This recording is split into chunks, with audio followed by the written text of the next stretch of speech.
After a somewhat disappointing first round of trade talks in Beijing, the United States and China resumed their second round of meetings in Washington, D.C.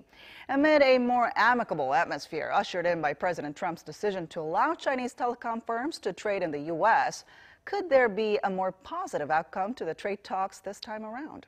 Our Choi Si-young has more. The focus of the talks was on narrowing the trade deficit. The U.S. delegation led by Treasury Secretary Steven Mnuchin, Secretary of Commerce Wilbur and Trade Representative Robert Lighthizer sat down with its Chinese counterparts, led by Vice Premier Liu He, to try and settle trade disputes.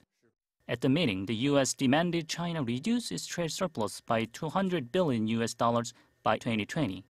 The U.S. also requested the Chinese government to discontinue support for China Manufacturing 2025, China's blueprint for upgrading its manufacturing sector. China seemed receptive to the U.S. demands. The Chinese government is considering removing punitive tariffs on imported U.S. agricultural items. It is also reviewing whether to ease non-tariff barriers like import quotas, government subsidies, or custom delays.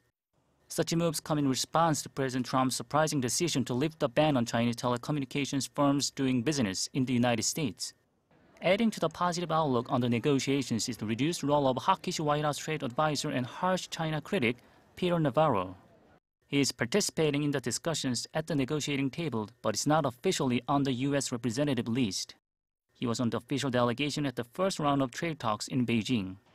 With China displaying a more agreeable posture and fewer hardliners in the U.S. delegation, experts are predicting a more positive result from these trade negotiations than from the previous round in Beijing.